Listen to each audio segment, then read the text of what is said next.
ओम नमः शिवाय। सभी भक्तों को जय श्री राम। आज मैं आपको माता मदन्नन की एक सरल साधना बता रहा हूँ।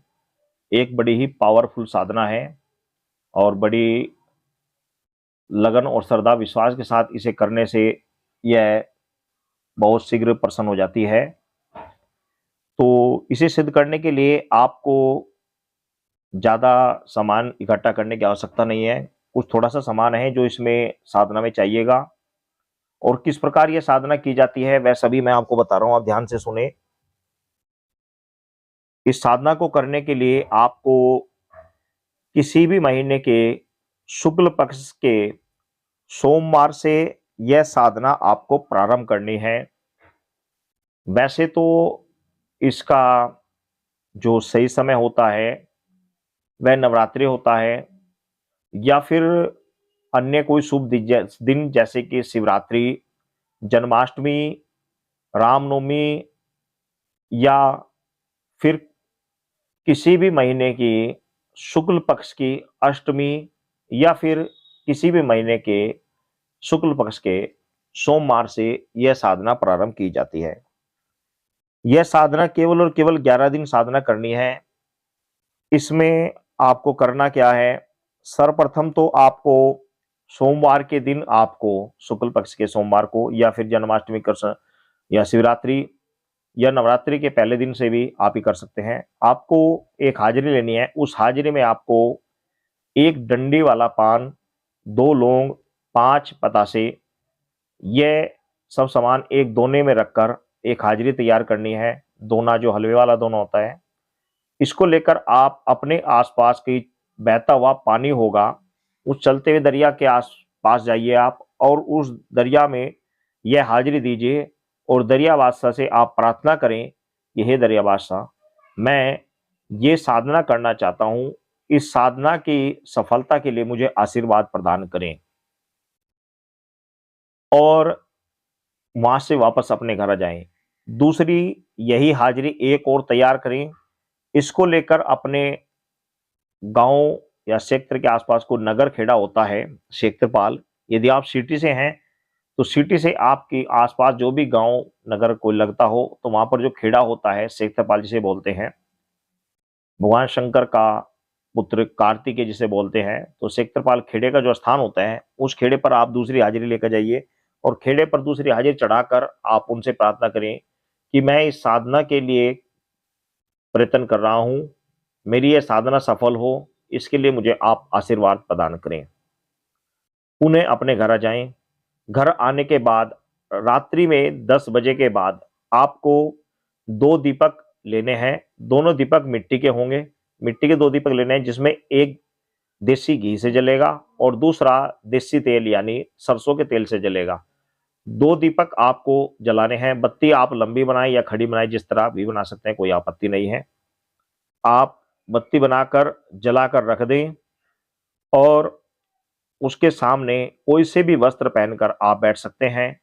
चौकी पर माता मदन्नन की एक बड़ी सुंदर फोटो आप रख लीजिए।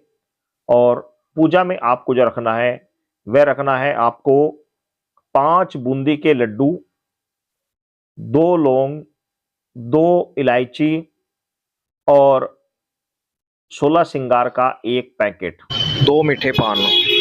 ये सामान आपको पूजा में रखना है। और साथ में एक पात्र में आप थोड़ा सा जल लेकर रख लीजिए, चाहे वह लोटा हो सकता है या कोई गिलास इत्यादि हो सकता है। आप उसको सामने रख दीजिए। अब आपने क्या करना है, साथ में आपने कोई भी माला ले लेनी है, चाहे वह रुद्राक्ष की हो, तुलसी की हो, चंदन की हो, इनमें से कोई सी भी आप ले सकते हैं। तामसिक माला नहीं होनी चाहिए। तामसिक माला होती है जैसे कि हड्डियों की माला, खोपड़ी की माला इत्यादि जो माला होती है, ये नहीं चलेंगी। आप तुलसी, रुद्राक्ष या चंदन की माला ले लीजिए। आपको मैं एक मंत्र बताऊंगा, उस मंत्र को वहीं पर बैठे बैठे आपको 108 बार जाप करना है।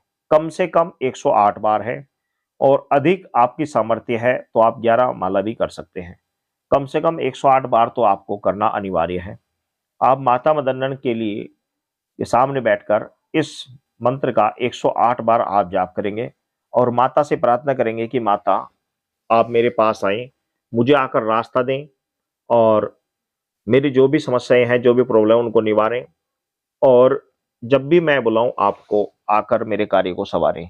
माता से प्रार्थना करें, माता आपके ऊपर अवश्य अनुकंपा करेगी। ये प्रथम दिन की साधना रहेगी।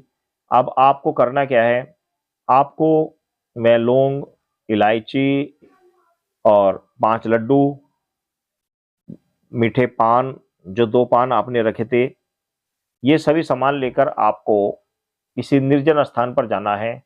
सर्वप्रथम तो वह जल वहां पर छिड़क दें और उसके बाद आप वह लड्डू, वह लौंग, वह इलायची प्लस 2 मीठे पान जो आपने पूजा में रखे थे वहां पर रख कर आ जाए। माता से प्रार्थना करें कि माता, ये आपके नाम के हमने यहाँ पर भोग दिया है, इसे आप स्वीकार करें। ये कार्य आपको पूजा करने के बाद करना है या फिर आपको अगले दिन प्रातः आपको ये कार्य करना है। रात्रि में पूजा में सामान रखना है। सामान एक बार फिर पुनः सुन लेना, 2 मीठे पान, 5 लड्डू, 2 लौंग, 2 इलायची, 16 श्रृंगार और 2 दीप। तो ये जो 16 श्रृंगार है, ये आपकी चौकी पर वहीं का वहीं रखा रहेगा, इसको आपको नहीं लेकर जाना है। ये 11 दिन पूरा होने के बाद, 11वां दिन जब पूरा हो जाएगा, उसके बाद लास्टवें दिन ये 16 श्रृंगार भी जाएगा। अन्यथा फिलहाल आपको प्रतिदिन रात्रि में या फिर सुबह उठकर ब्रह्म मुहूर्त में ही आपको उठकर 5 लड्डू, 2 मीठे पान, 2 लौंग, 2 इलायची, ये सामान आपको जंगल में किसी निर्जन स्थान पर जल छिड़क कर रख कर आना है। यदि आपके आसपास कहीं स्थान है माता मदन्नन का, तो वहां पर आपको रखने की आवश्यकता, अलग बाहर जंगल में रखने की आवश्यकता नहीं है। आप माता मदन्नन के स्थान पर भी जाकर आप इसे रख कर आ सकते हैं। मंत्र यह है, मंत्र ध्यान से सुने।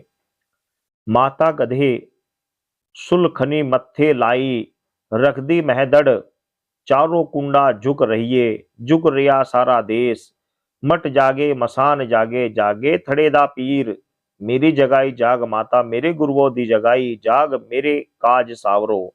जैसे जोगी इस्माइल के कार्य सवारे, चले मंत्र पूरो वाचा, देखो माई मदनन, मदान वाली महारानी मसानी, इल्म का तमाशा। ये मंत्र है। इस मंत्र को आप पहले याद कर लें और अन्यथा अपने सामने लिख कर रख लें और इस मंत्र को आपको 108 बार जाप करना है। अधिक आप 11 वाला भी कर सकते हैं। पूरी श्रद्धा विश्वास के साथ, बड़ी लगन के साथ और अपने आप को माता को समर्पित करते हुए इस साधना को करें। आपको पता कैसे लगेगा कि सफलता मुझे मिल रही है या नहीं मिल रही है? उसके लिए आपको रात्रि में आपको स्वप्न में माता के कुछ अंश, माता का कोई झलक, माता का प्रत्यक्ष रूप, आपको कोई ना कोई अनुभव आपको स्वप्न में होगा। जब वह आपको स्वप्न में उनके अनुभव होने लगे तो आप समझ लें कि आप साधनाएं आपकी सफल हो रही है, सफलता की ओर है। तो इस प्रकार आप यह साधना करें। जब स्वप्न में माता के दर्शन आपको होने लगेंगे तो स्वप्न के माध्यम से ही आपकी वार्तालाप होंगी, आपके वचन होंगे और फिर जिस तरह आप चाहेंगे वैसा आप लोगों की समस्याओं का समाधान कर सकते हैं। तो ये तरीका था, ये विधान था। इस तरीके को आप करें, आपके 100% सभी कार्य सिद्ध होंगे। सभी भक्तों को जय श्री राम।